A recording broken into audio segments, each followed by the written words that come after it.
பண்ணலாம், ரைடெலாம் நிறைய இருக்குங்க. மறக்காம நம்ம சேனலை சப்ஸ்கிரைப் பண்ணுங்க. ஓகே, நம்ம வந்து இப்போ சீசா போகிறோம். Push push push. இந்த மாதிரி இடத்துல போனாலே வேற லெவலில் இருக்கும்.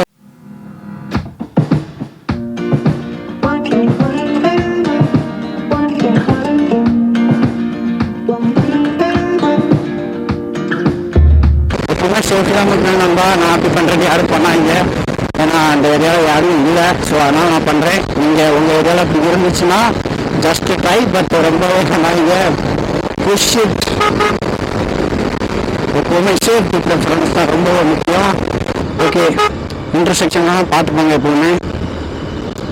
இதுக்கப்புறம் நம்ம வந்து கொஞ்சம் சேஃப்டியாக போகணும். ஏன்னா மஜா பண்ணுற இடத்துல தான் மஜா பண்ணணும். நார்மலாக இருக்கிற இடத்துல எப்போவுமே நார்மலாக தான் இருந்தாகணும். ஸோ இப்போ இதுக்கப்புறம் வந்து ஊருக்கு வரும். ஸோ அதில் வந்து நம்ம பார்த்தே போகணும்.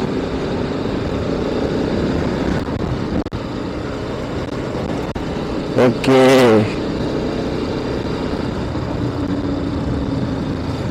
சூப்பராக இருக்குது. எனக்கு ஏன்னா ஃபஸ்ட் டைம் மோட்டோவ்ளாக் பண்ணுறதுனால எனக்கு கொஞ்சம் இம்ப்ரெஷனாக இருக்குது. இதுக்கு முன்னாடி இதான் என்னோடய ஃபஸ்ட்டு மோட்டோவ்ளாக்னா அப்படி இல்லை. இதுக்கு முன்னாடி வந்து நான் ஒரு ஐ திங்க் ஒரு 4 months இருக்கும். ஏன்னா அந்த கேமரா வாங்கி சும்மா இருக்க முடியாதுல்ல, சின்ன ஸ்டாப்பும் இருந்துச்சு. அப்போ வந்து நான் எப்படின்னா கேமராவில் வீடியோ எடுத்து எக்ஸ்டர்னல் மைக் இல்லை, அப்போ வந்து நாங்கள் எக்ஸ்டர்னல் மைக் வாங்கலை. நான் வந்து இப்போ தான் வாங்கினேன். ஸோ அப்படி பண்ணி அதிலேருந்து பண்ணேன். அப்போ வந்து எனக்கு வந்து நல்லா இருந்துச்சு. அது வந்து போயா மைக்கு. ஸோ அதனால் வந்து அது வின்மைஸ் அவ்வளோ இல்லை. ஸோ இப்போ வந்து கரெக்டாக இருக்கும். நம்ம Sj8 ப்ரோக்கு வந்து எக்ஸ்டர்னல் மைக் பண்ணதுனால கொஞ்சம் நல்லா இருக்கும்னு நினைக்கிறேன். எப்படி இருக்குன்னு தெரில. ஓ சூப்பர். இதெல்லாம் மாறிட்டே வருது. இந்த ரோடை பொறுத்த வரைக்கும் நம்மளுக்கு மேக்ஸிமம் கார்னரிங் ரோடு மாதிரி தான் இருக்கும். எங்கள் ஏரியா கிட்ட தான். எந்த ஏரியான்னு தெரிஞ்சவங்க மறக்காமல் கமெண்ட் பண்ணுங்க. நம்ம சேனலோட ரெகுலர் ஃபாலோவராக இருந்தால் அவங்க கண்டிப்பாக தெரிஞ்சுக்க வாய்ப்பு இருக்கு. இந்த ரோடு எந்த ரோடுன்ட்டு இதில் வேறு லெவல் கார்னரிங். ஓகே, பண்ணாச்சு. என்றைக்குமே நம்ம கார்னரிங் போது கொஞ்சம் இன்னொன்று நம்ம ரைடிங்கில் சேஃப்டி ப்ரிஃபரன்ஸாக பண்ணலான்னு இருக்கேன். பட் இப்போ வேண்டாம். ஏன்னா இன்னும் நான் ஒரு கற்றுக்கிட்டேன் மோட்டோவ்ளாகில். பட் ரைடிங்கில் நம்ம எப்போவுமே எனக்கு சேஃப்டியாகவும் இருக்கும், என்னோட இதாக இருக்கும்னா நான் வந்து எப்போவுமே அதிக ஸ்பீடில் ரைட் பண்ண மாட்டேன். மேக்ஸிமம் 75 தான். எனக்கு ஒரு அர்ஜென்ட்னா ஒரு 90 தான். அதுக்கு மேலே நான் போக மாட்டேன்.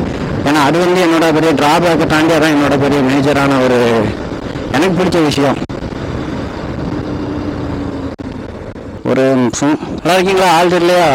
என்னாச்சுன்னா டிஸ்க் ஜாம் ஆகிட்டோ. இப்போ என்னாச்சுன்னா நமக்கு தெரிஞ்ச ஒரு அண்ணன் தான். அப்போ வண்டியில் என்ன ஆகிட்டுனா பிரேக் வந்து ஜாம் ஆகிட்டு, டிஸ்க் பிரேக் ஜாம் ஆகிட்டு, ஃப்ரண்ட் பிரேக்கு. ரொம்பவே கஷ்டமான நிலமைங்க. மெக்கானிக் கால் பண்ணி கேட்கும்போது ஏதாவது கலட்டி லூஸ் பண்ணுங்க. அதாவது நம்ம இப்போ வந்து நான் போனேன். அவங்க ஆல்ரெடி வந்து அந்த நம்மளோட கேனிஸ்டர், அதாவது பிரேக் மாஸ்டர் சிலிண்டர்லேருந்து கேனிஸ்டருக்கு போகிறதுல வந்து ஒரு போல்ட் இருக்கும். அவங்க வந்து அதை கலட்டியிருக்காங்க போல். பட் இது எதை கலட்டணும்னு அவங்களுக்கு தெரில போல். தட்டியிருக்காங்க. மெக்கானிக்காரங்க சொன்னாங்களாம் இதை வந்து தட்டுனுக்க அப்படின்ட்டு. அதை தட்டியிருக்காங்க. நான் போனோடனே என்னாச்சுன்னா பிரேக் ஜாம் ஆகிட்டுமா அப்படின்னோடனே சும்மா கை வச்சு போல்ட்டை கலட்டினே வந்துட்டு பிரேக் ரிலீஸ் ஆகிட்டு போயிட்டாங்க. பிரேக்ஸை வந்து என்றைக்குமே ரொம்ப நல்லபடியாக பார்த்துக்கணும். ஏன்னா நல்லபடியாக பார்த்துக்கிறத தாண்டி அதை வந்து நம்ம மெயின்டைன் பண்ணாமல் விட்டுட்டோம்னா அது வந்து ஜாம் ஆக வாய்ப்பு இருக்குது. பிரேக் வராமல் சரி, உள்ள பிஸ்டன்ஸ் பிரேக்னா அப்படி தான். ஸோ நம்ம இப்போ தான் சேஃப்டி பற்றி பேசணும். அதுக்குள்ளே எப்படி ஒரு ஆகிட்டு ரொம்ப நல்ல விஷயம். ஓகே, இன்னொரு கார்னரிங் போட்டு அண்ட் இப்போ வந்து விண்ட்ஷீல்டை திறந்து வச்சு தான் பேசிகிட்டு இருக்கேன். எந்த அளவுக்கு நாய்ஸ் இருக்குன்னு தெரியல. ஓகே, நம்ம அப்படியே விண்ட்ஷீல்டை க்ளோஸ் பண்ணிடுவோம். ஓகே, க்ளோஸ் பண்ணியாச்சு.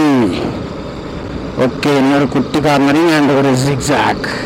இதில் ஏறி இறங்குறதுனாலே அப்படி வயிறு அப்படி இறங்கும் ஏறும் அதெல்லாம். ஓகே, அண்டு நம்ம மோட்டோவ்ளாக் பண்ணுறப்ப எல்லாம் கரெக்டாக இருக்குது. அண்டு நம்ம வந்து ஆங்கிள் கரெக்டாக இருக்கான்னு சொல்லுங்கள். ஏன்னா ஆங்கிள் தப்பாக இருக்க கூட வாய்ப்பு இருக்குது. ஏன்னா இதில் வந்து நான் கேமராவை பார்த்து எனக்கு ஒரு கெட்ட பழக்கம் இருக்குது. என்னென்னா கேமராவை பார்த்து பேசுகிறது. இதுக்கு முன்னாடி சொல்லியிருப்பேன். என்னோடய ஃபஸ்ட்டு மோட்டோவ்ளாக்ன்ட்டு ஒரு வீடியோ பண்ணியிருப்பேன். அது வந்து குலசை போயிருப்பேன். குலசை முத்தாரம்மன் திருக்கோயில் அங்கே போயிருப்பேன். அது வந்து ஆஃப் ரோடு ஹெல்மெட்டு. அது வந்து காற்று விண்ணாய்ஸ் தாங்கவே முடியாது. இதில் வந்து அந்தளவுக்கு காற்று வராது. ஸோ அதனால இந்த ஹெல்மெட் எடுத்தேன். ஓகே, அவ்வளோ இந்த இதோட இதை ஒன் பண்ணிடுறேன். இது வந்து மோட்டோவ்ளாக் ப்ளஸ் என்னோடய ஃபஸ்ட்டு மோட்டோ ஆஃப்டர் லாங் டேஸ்க்கு அப்புறம் மோட்டோவ்ளாக் பண்ணுறதுனால கொஞ்சம் குஜிகலமாக இருக்கலாம். இந்த என்னென்னா அந்த கார்னரிங், இந்த கொஞ்சம் ஸ்பீடு அவ்வளோதான், வேறு ஒன்றும் இல்லை. ஓகே, மறக்காம நம்ம சேனலை சப்ஸ்கிரைப் பண்ணுங்கள், இந்த பெல் ஐக்கனை கிளிக் பண்ணிடுங்க. ஓகே, பண்ணிடுங்க. பாய்.